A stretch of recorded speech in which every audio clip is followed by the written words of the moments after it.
Well, when I came in and there was nobody in here, I asked if those were your views over there across the hall. No, no.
Good morning, everyone. I'm very happy to see you here. My name is Katie Knight, and along with Mackenzie Jones, we will be leading a very short service this morning before we split into some small conversational groups called small group ministry. So you may notice some traditional parts of our service that have been abbreviated or omitted in order to give us enough time to have some heartfelt sharing in small circles. As you are welcome here. Visitor, friend, or longtime member, we joyfully welcome you here. We acknowledge that we are on the Aboriginal territories of the Salish, Nez Perce, Blackfeet, and Anishinaabe people who shared the Helena Valley as hunting grounds. The indigenous story of the Helena Valley began long before the arrival of Europeans. We honor those who walked here before us. We honor the path they've shown us in caring for this place for generations to come. We strive for justice and fair relations with their descendants. And Mackenzie is going to lead us in a special chalice lighting. I'll light the chalice.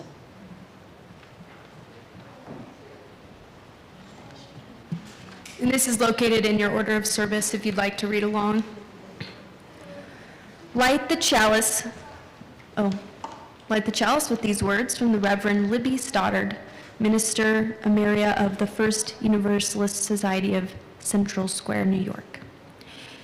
Journeys begin in many ways: a step, an idea, a goal, a dream, a longing. How we travel may matter more than how far we travel. The struggle may matter more than what we win. This room, this building, this fellowship is both a starting place for our journeys and a stopping place along the way. Draw nourishment from the presence of each one another. Share your many and varied maps. Journey on, sustained and enriched by the spirit and wisdom and love to be found here. And now we're going to share the opening song, Welcome to the Circle, originally written by Betsy Rose. And Betsy Rose, at our request, has sent us this recording that we can use in our services. You know this song. It's in your Open Your Heart songbook. Page- Selected to say what page. Page 2 and 3.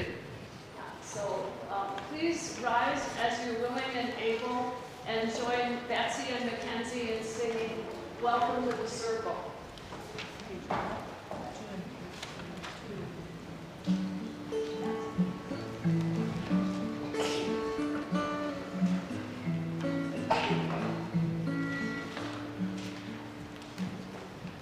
Welcome to the circle.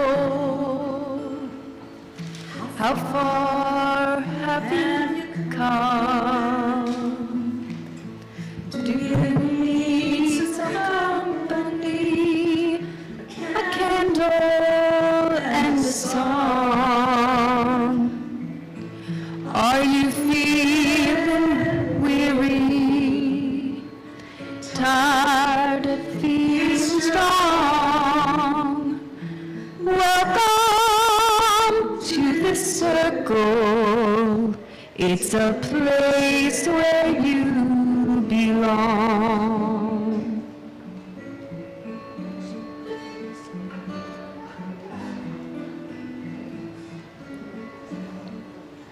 Do you have a burden that feels too much to bear?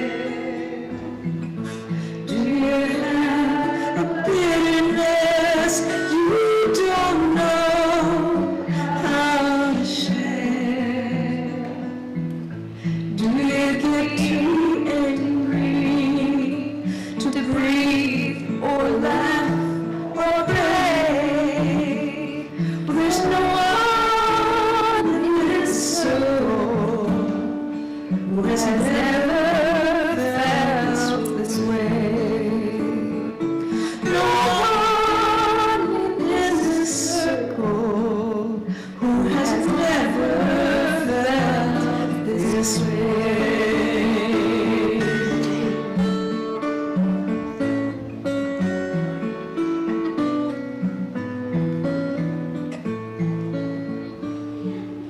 So welcome to this circle.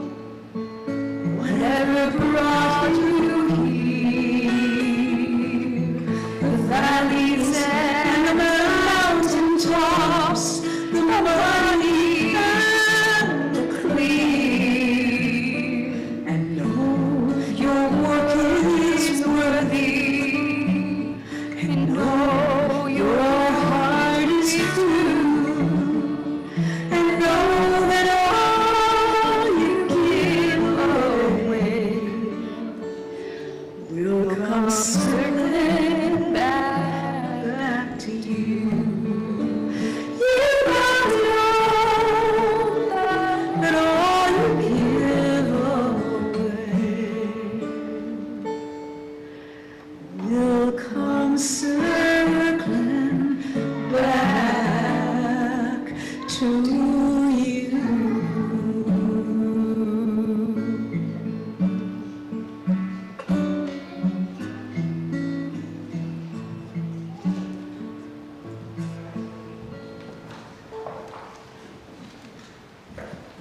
Thanks, Mackenzie and Betsy Rose for that beautiful song. So we have a story for all ages, and kids, I'd like you to just stay seated with your families for this story. I'm going to do a little introduction to it because the first principle today, the inherent rights and dignity of every person, we want to start by thinking about the rights of the child.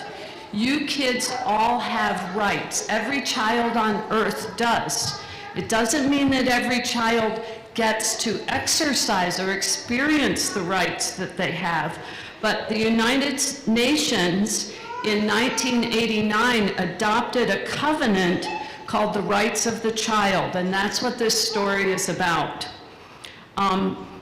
In 2015, 2 more countries ratified the UN Convention on the Rights of the Child. In fact, so far 196 nations have approved the rights of the child. Sadly, there's only 1 country that hasn't adopted it, and that is our country. The United States of America has not ratified this, which is part of why it's so important for us as UUs to affirm the rights of the child. So I'm going to zip over and show you that story on the video.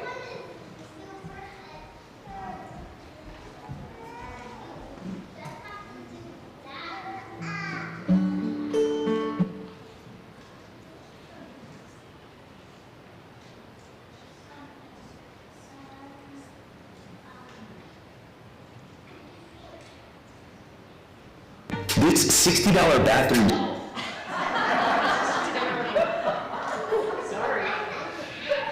stone is the last bath mat you'll ever buy. Fabric bath mats can be a To be a Child, written by Alain Serres and illustrated by Aurelia Fronti.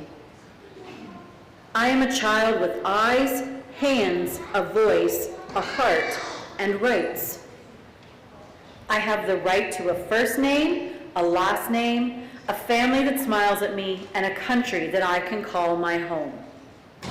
I have the right to have enough food to eat and water to drink so that I can grow. My favorite thing is an orange. You can eat it or drink its juice. I have the right to live under a roof, to be warm but not too hot, not to be poor, and to have just enough of what I need, not more.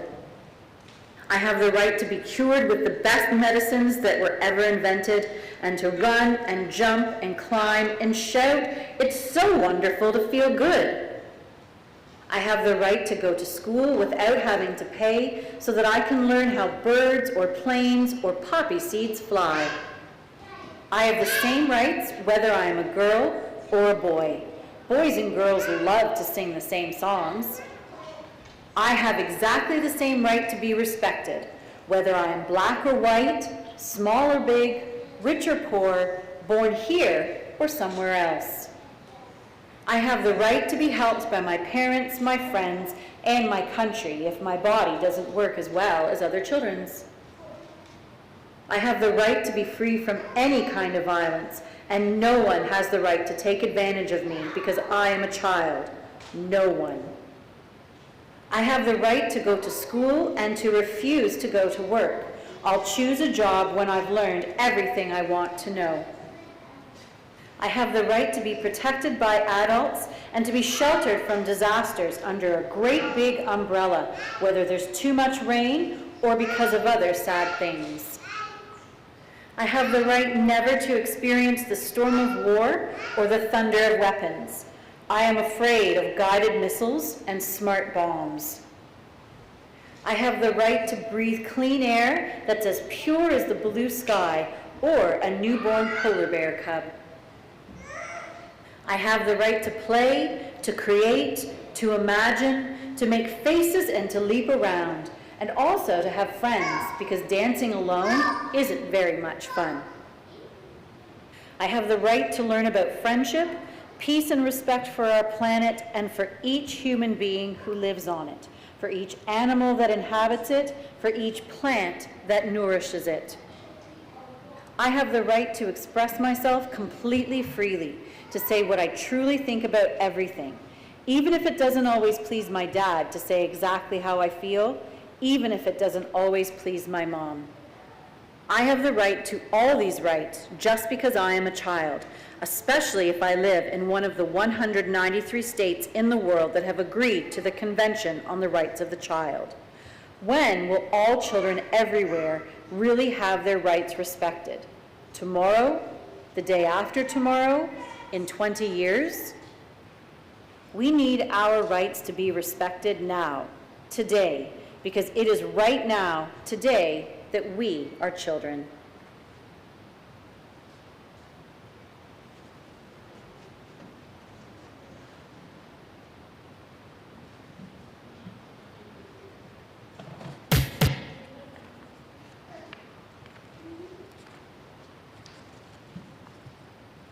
So we're going to sing the children out, and Cynthia will be taking the older kids, and Brianna is doing childcare with Summer for the younger ones. We'll sing the song we haven't sung in a while. As you journey, may you know, peace and love go with you, peace and love go with you, learn and grow, learn and grow.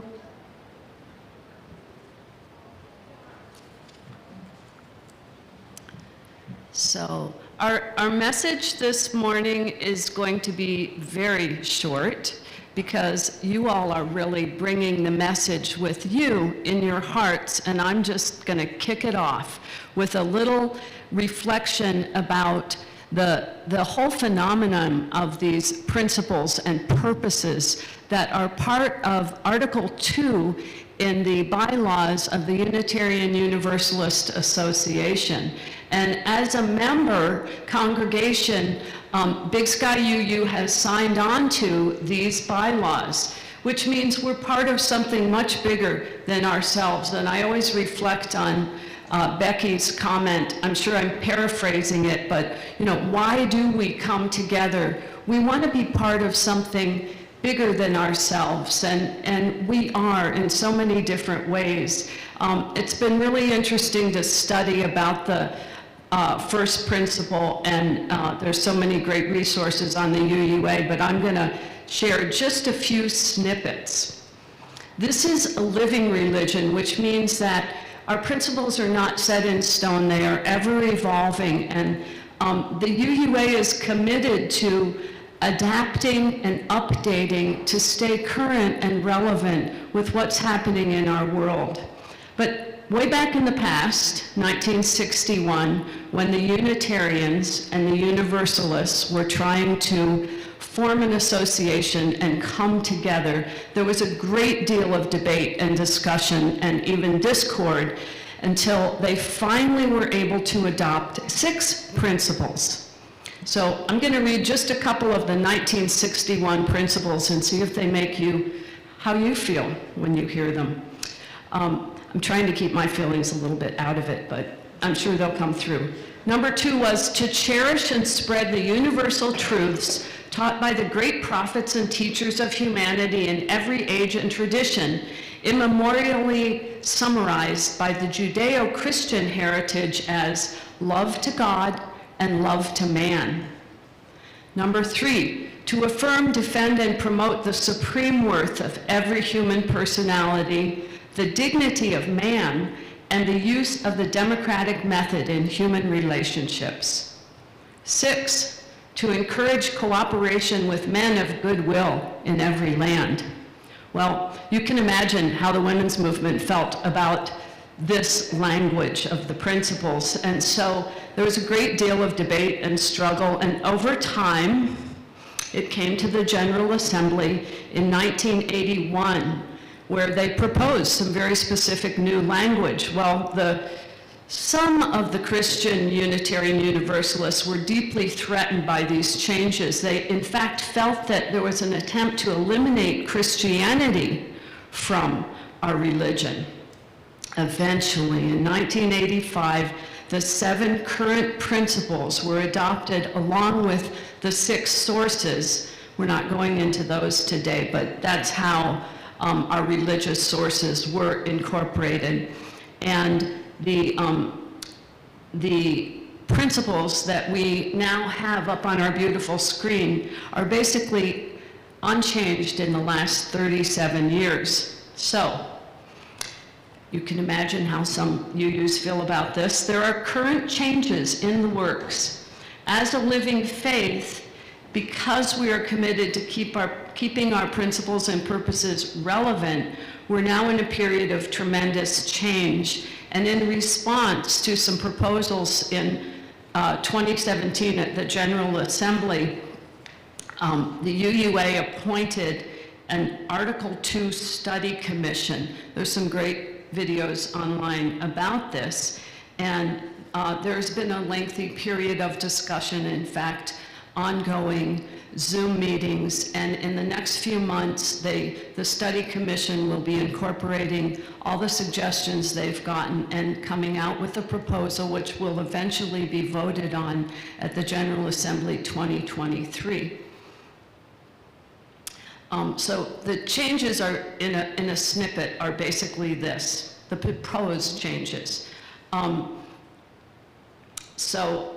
There's discussion of adding an 8th principle to address racism, which I hope that we will have a special service about that in the spring.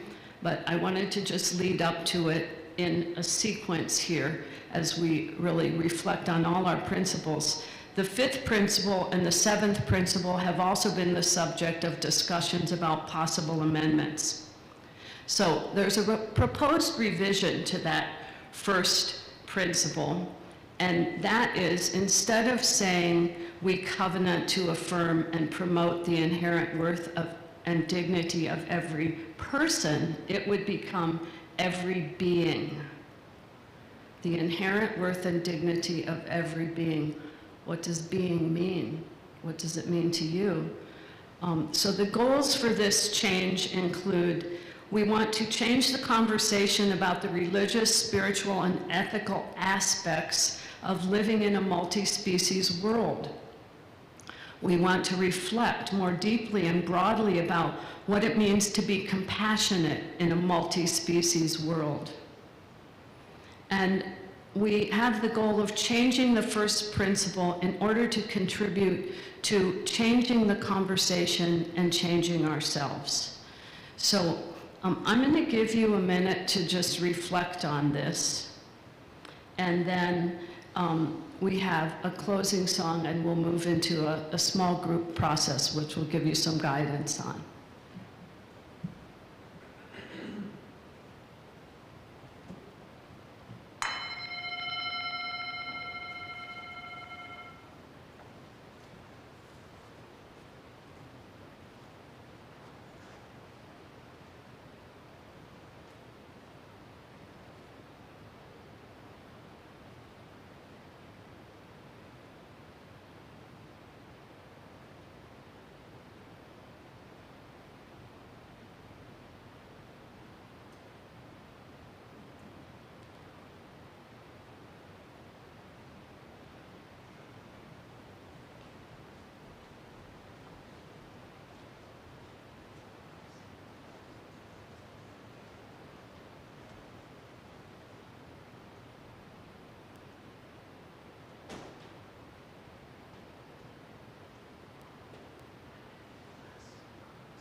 Seven Principles song, which is in your Open Your Heart songbook.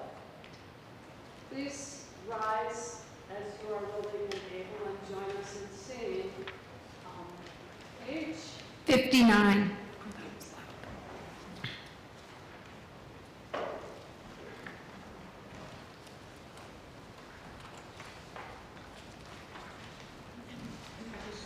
Join me in the first line.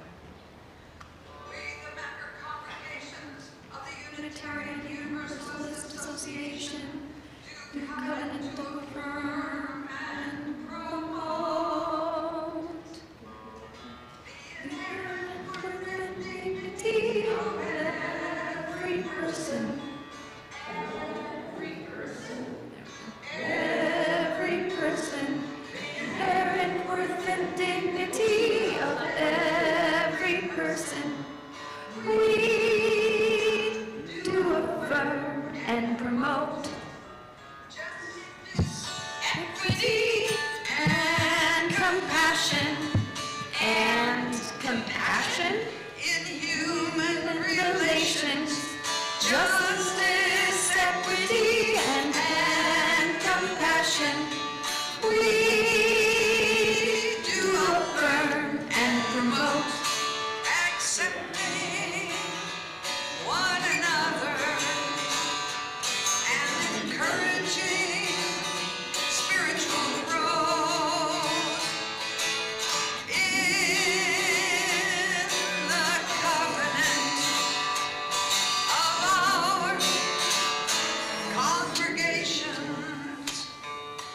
A free and responsible search for truth and meaning. Truth and meaning. Truth and meaning. A free and responsible search for truth and meaning. We do affirm and promote the right of conscience and the democratic process. Democratic process. The right of conscience and the democratic process. We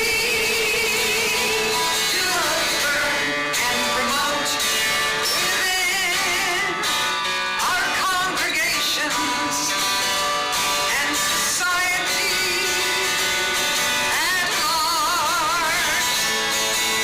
The goal of world community with peace, liberty, and justice for all. Respect for the independent web of all existence. All existence? All existence. Respect for the independent web of all existence, of which we are a part. The inherent worth and dignity of every person. Every person. Every person. The inherent worth and dignity of every person. We do affirm and promote.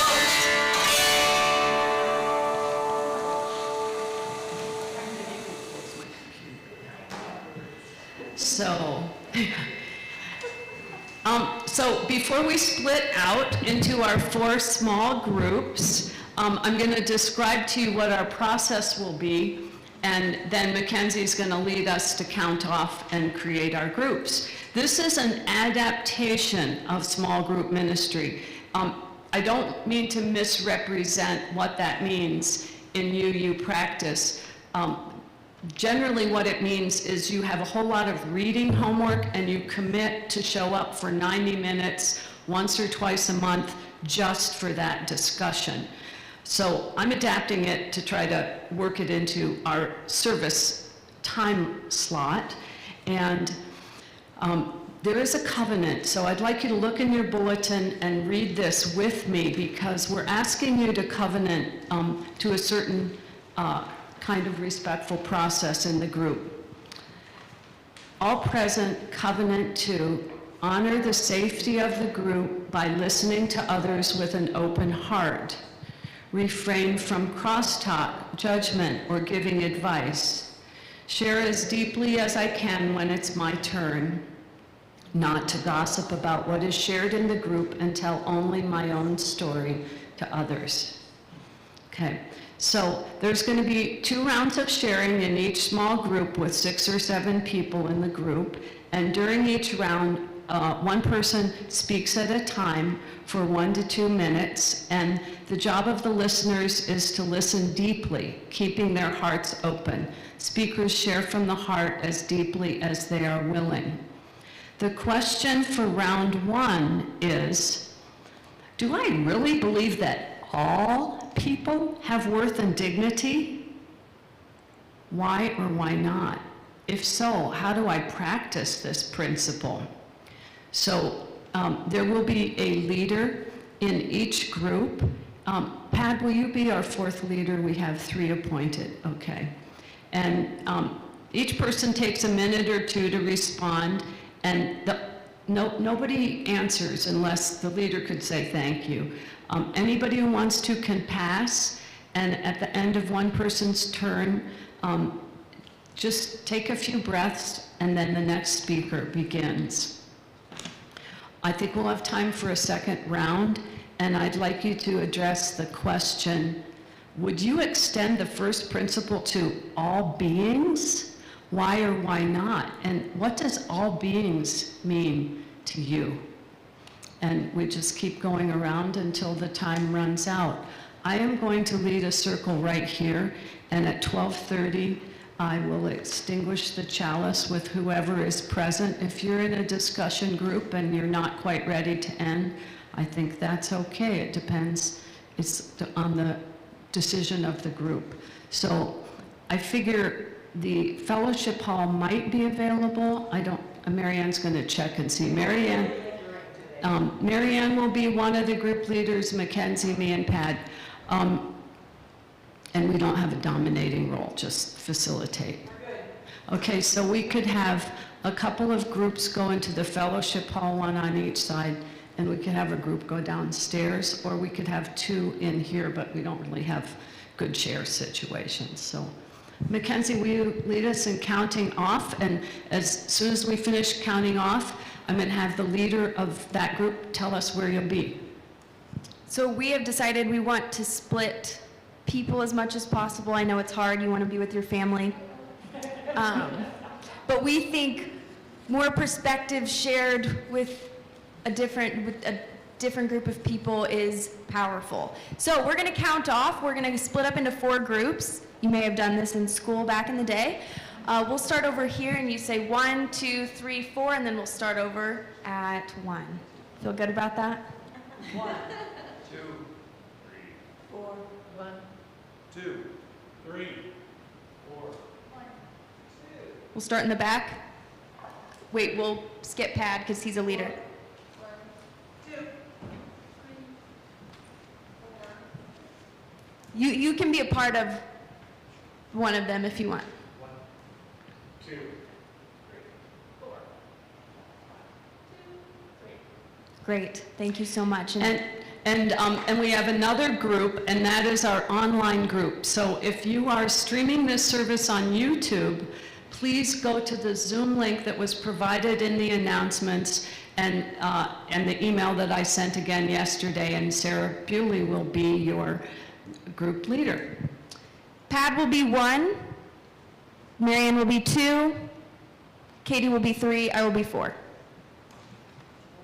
Okay, so lead your groups. The 3s, come on over here.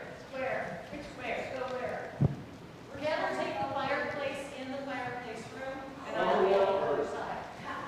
If you're in 1 or 2, go to the fireplace room. Would we prefer to sit back here or go downstairs? Here, we can sit. Okay, we'll sit in the back left over here.